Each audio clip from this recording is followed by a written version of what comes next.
sampaikan, dalam pandangan saya sebagai mantan aktivis yang ikut mempelopori reformasi, pertanyaan yang muncul, yang menggelitik di hati saya, apakah demokrasi seperti ini yang kita inginkan? Saya mau tanya, apakah demokrasi seperti ini yang kita inginkan, saudara-saudara sekalian?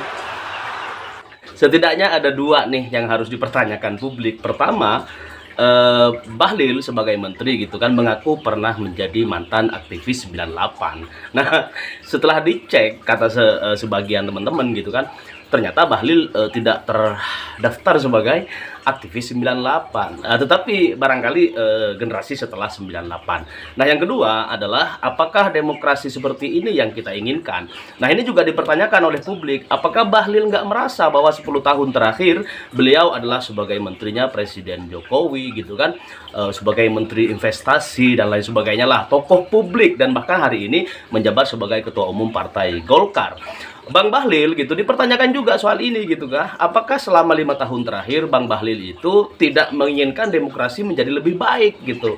Demokrasi yang begitu keruh, bahkan di Pilpres 2024 tahun ini, Pilpres dinyatakan sebagai pesta demokrasi paling gagal, paling carut marut, dan banyaknya bansos yang begitu besar digelontorkan hanya untuk memenangkan salah satu paslon. Apakah Bang Bahlil Lahadalia tidak merasa bahwa beliau adalah bagian daripada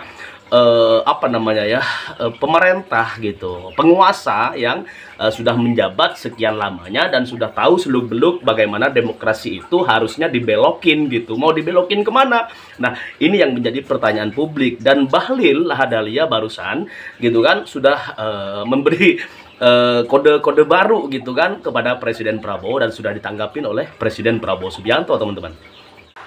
Kalau ini yang kita pertahankan, mau jadi apa demokrasi ini? Dalam kajian banyak Partai Golkar, Bapak Presiden, ada suara-suara yang muncul dari kajian kami. Ini pilkada rasa pilkades. Partai Golkar telah berpikir bahwa ke depan harus ada satu formulasi yang tepat.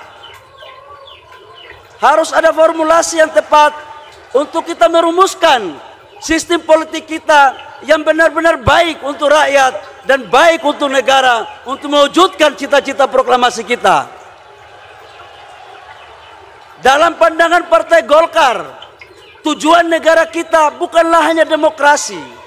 Demokrasi sebagai instrumen untuk mencapai tujuan, dan tujuan negara kita itu adalah mensejahterakan kehidupan bangsa, ikut mencerdaskan kehidupan bangsa, dan ikut mengambil bagian dalam ketertiban dunia. Ini juga lucu teman-teman, bahwa Bahlil itu merasa masyarakat kita perlu dicerdaskan kembali. Sebenarnya bangsa kita bukan tidak banyak orang yang cerdas. Kita tidak kekurangan orang-orang yang cerdas. Tetapi kesempatan tidak pernah diberikan kepada orang yang benar. Bukan hanya soal kecerdasan sejatinya untuk memperbaiki demokrasi dan bangsa Indonesia ini, tetapi orang-orang benar yang kemudian disingkirkan. Hanya orang-orang yang cerdas tetapi tidak berbasis sebuah kebenaran, kejujuran. Mereka cerdas tetapi mereka tidak jujur, sehingga carut marut demokrasi kita bukan tanggung jawab teman-teman yang punya kecerdasan dan berbaik hati, kemudian punya kebaikan dalam dirinya. Basis kebaikan adalah basis yang paling utama. Cerdas adalah anugerah yang bisa sebenarnya dilatih untuk kemudian bisa menumbuh kembangkan persepsi publik terhadap kecerdasan bangsa kita. Nah, soal kecerdasan di dalam partai dan sistem partai politik, kemudian di dalam sistem demokrasi yang kita anut sampai hari ini, saya pikir orang-orang cerdas sangat banyak sekali di Indonesia gitu. Tetapi seleksi untuk siapa yang baik, siapa yang jujur di antara orang-orang cerdas ini gitu kan, seperti Bang Bahlil yang begitu cerdas gitu kan, seleksinya yang salah kaprah gitu, kejujuran tidak dikedepankan, sehingga meskipun kader-kader partai adalah orang-orang yang cerdas, orang-orang yang berpendidikan tinggi, bahkan mereka pernah mengenyam pendidikan di luar negeri misalnya dengan raihan kamlot dan lain sebagainya, mumtaz dan lain sebagainya, tetapi giliran mereka, integritas mereka tidak teruji, hanya kecerdasan saja yang yang dikaji dari dalam diri mereka, maka demokrasi kita tidak akan pernah ada baiknya, tidak akan sulit untuk menjadi lebih baik. Maka mereka yang berintegritas ya, kemudian dibumbui dengan kecerdasan, meskipun ya katakanlah 50% cerdasnya tetapi 50% 50-50 nggak apa-apa, mereka berintegritas ya, maka kemungkinan ya capaian demokrasi sesuai dengan kehendak undang-undang dan founding fathers kita untuk menjadi lebih baik itu akan mudah untuk dicapai. Tetapi sekali lagi, apalah arti kita membangun demokrasi seperti istana misalnya kalau itu hanya dalam mimpi? Lebih baik kita membangun gubuk dari bambu misalnya, tetapi di alam nyata. Itu pesan buat Bang Bahlil sebagai menteri kita semuanya di era Presiden Prabowo Subianto, teman-teman. Dan kedaulatan rakyat itu dikejawantahkan melalui pemilu langsung. Soal biaya mahal, pilkada berbiaya mahal, itu karena hilangnya moral, etika, dan keserakahan yang ingin mengangkahi peraturan dan perundang-undangan. Itu yang membuat biaya mahal. Jadi jangan hanya menyalahkan rakyat biaya mahal, karena yang menyaburkan uang itu kan memang dari elit politik sendiri.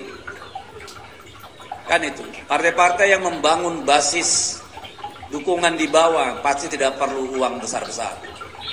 Kan begitu ini logikanya. Tapi kalau mau main jalan pintas, mau tidak mau pasti main uang besar. Jadi periksa dulu ke dalam partai politiknya, ya. Nanti kita periksa apakah memang usulan dari presiden itu betul-betul bisa dilaksanakan dan mau dilaksanakan atau tidak. Tapi pada prinsipnya kami tetap ingin pemilu langsung dan kedaulatan di tangan rakyat, one man, one vote. Soal bagaimana menurunkan biaya pilkada masih sangat banyak, ya, cara untuk melakukan itu. Pertanyaannya sekarang sebenarnya seberapa jauh pemerintah ya betul-betul ingin membuat pilkada itu tidak ugal-ugalan seperti pemilu-pemilu yang terakhir ini. Ya, itu aja. Kalau partai itu membumi, mengakar, nggak akan ada pemilihan umum yang berbiaya mahal. Tapi partai-partai yang tidak mengakar kepada rakyat tentu akan berusaha mencari jalan pintas untuk memenangkan kontestasi pemilu. Saya kira itu ya jawabannya. Sikap resmi partai nanti akan disampaikan setelah usulan revisi Undang-Undang Pilkada disampaikan, ya. Baru kita akan melakukan kajian secara lebih mendalam.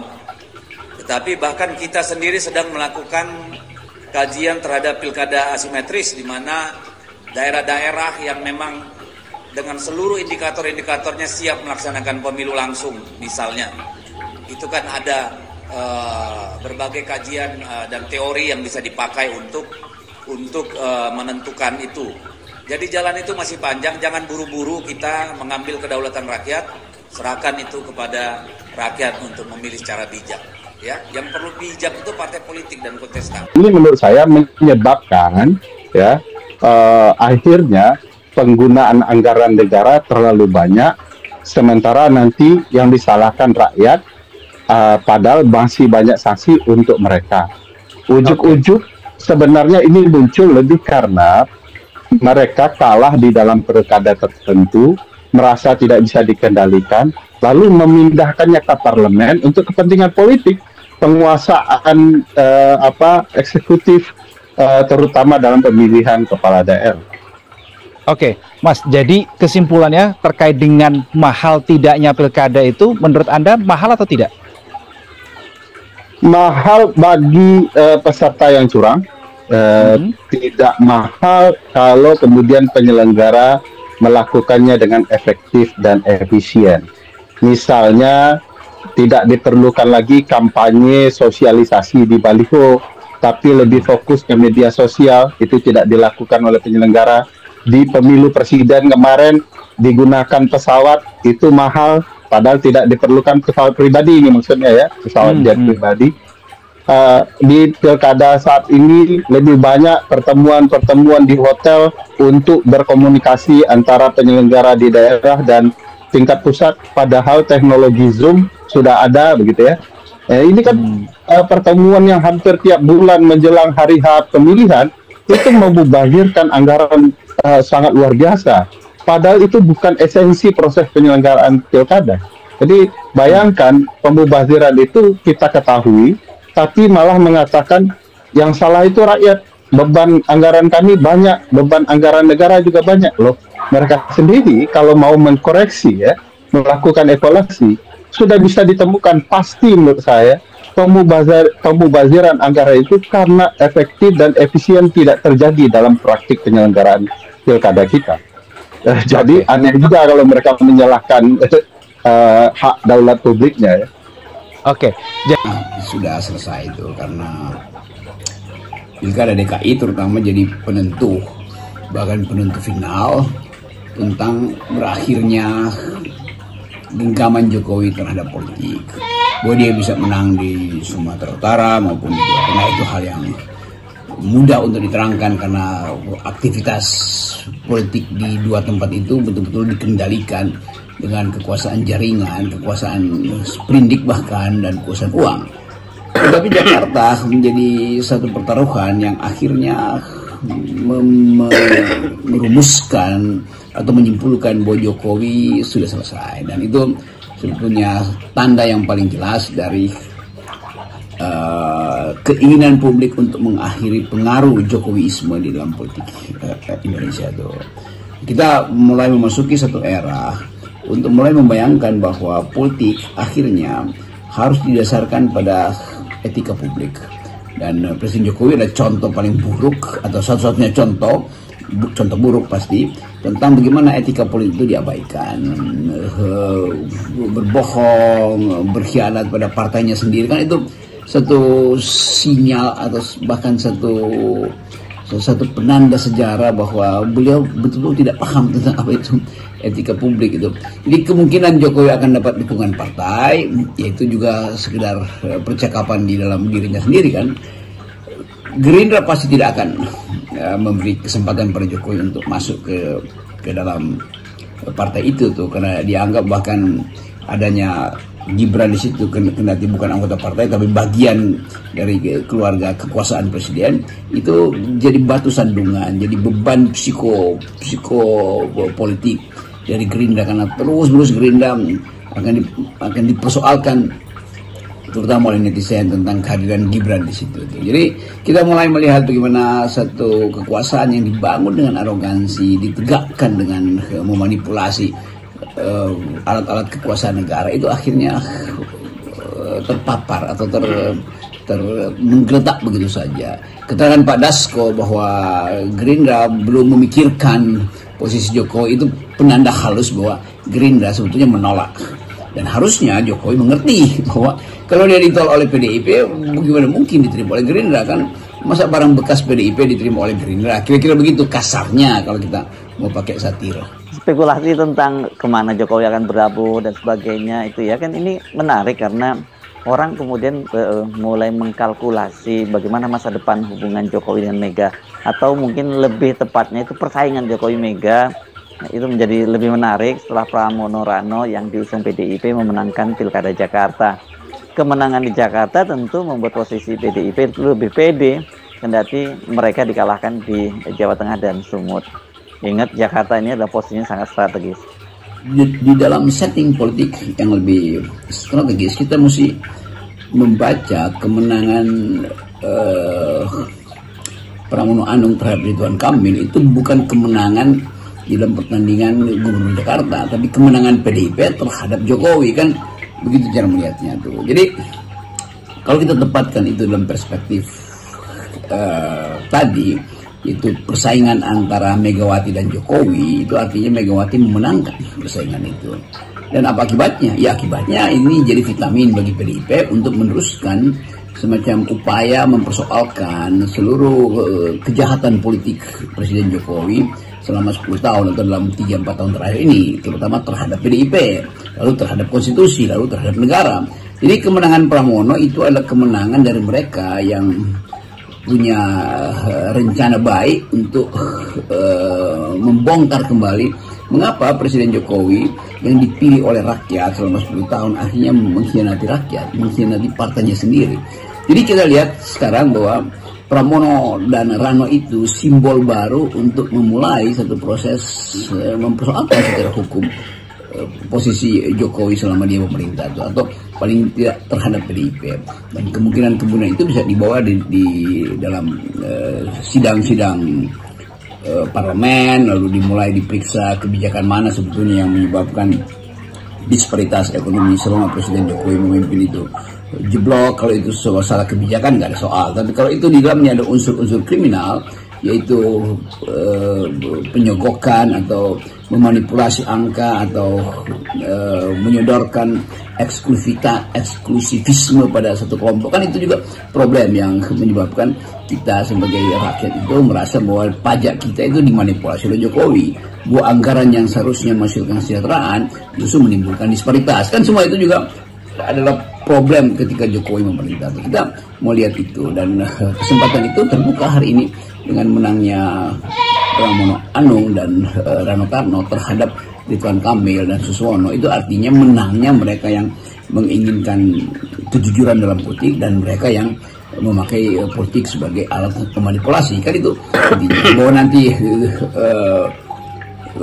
grupnya atau Gerindra yang membackup Ridwan Kamil akan bawa ke Mahkamah Konstitusi, ya itu persoalan hukum biasa itu. Tetapi isu yang lebih mendasar adalah PDIP memenangkan satu era di mana kelegaan kemudian muncul bahwa Jokowi akhirnya gagal untuk menggenggam politik Jakarta. Dan politik Jakarta adalah ukuran untuk semua politik yang lain, karena Jakarta bukan sekedar pusat politik dan bisnis, tapi pusat akal sehat dan pusat penilaian etis terhadap kekuasaan Jokowi yang penuh dengan kebohongan. Kalau Jokowi nggak bergabung dengan Gerindra dan di Golkar, seperti yang saya dengar itu kalau ada penolakan yang sangat tinggi kalau sampai Jokowi dan Gibran gabung ke Golkar. Sementara rencana deklarasi Projo sebagai parpol itu ditunda, dan kemudian pernyataan Jokowi bahwa partainya perorangan, ini kan ketika ditanya seperti itu ya, partainya itu adalah perorangan, menunjukkan Jokowi itu sekarang yang mulai ditinggalkan ya, dia mulai sendirian. Kan pertanyaan terakhir adalah siapa yang membela Jokowi? Apakah jelas tidak ada lagi tokoh politik yang ingin menyelamatkan Jokowi kan? Apakah Gerindra ingin membela Jokowi? Ya tidak mungkin. Gerindra punya perencanaan politik ke 2029. Gerindra tentu punya cara yang sifatnya taktis untuk berselancar di tengah-tengah guncangan politik hari-hari ini.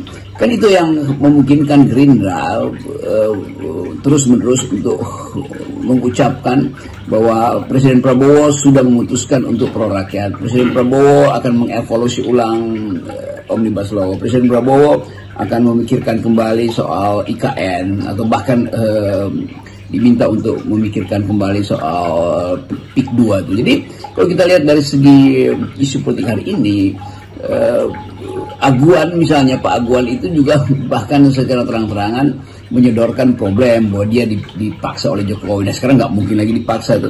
Jadi kita tidak lagi melihat ada elite baik dari segi bisnis maupun politik yang akan berupaya untuk memberi kesempatan pada Jokowi untuk mencari rasa aman atau paling nggak rasa nyaman di partai-partai politik. Kan nggak ada lagi isu itu. Jadi kalau Jokowi mondar-mandir nanti cari cara untuk makan siang, cari cara untuk ketemu pers, itu artinya semacam upaya yang sia-sia sebetulnya. Kita harus terangkan itu, karena tidak ada kekuasaan yang bisa melanggengkan diri sepenuh-penuhnya. Itu barusan terjadi di Suriah itu.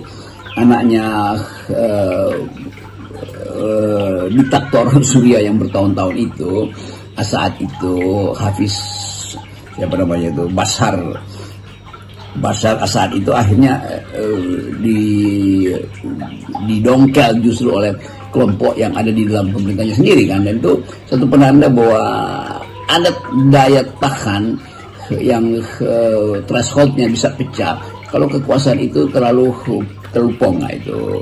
Dan kita nggak perlu belajar dari Suriah, kita belajar dari dalam negeri sendiri betapa seseorang yang berupaya untuk melanggengkan kekuasaan akhirnya jadi luntang-lantung tuh, ngundang segala macam tokoh yang seolah-olah disponsor dia. Lalu tokoh-tokoh ini yang saya maksud bupati dan wali kota atau gubernur yang baru terpilih karena dukungan Jokowi, lalu datang ke Solo untuk mengucapkan terima kasih. Tapi kita bisa lihat tuh bagaimana wajahnya itu sebetulnya wajah yang tidak tulus tuh, karena menganggap oke, sementara ya biarlah karena Jokowi kira-kira masih ingin dihibur tuh.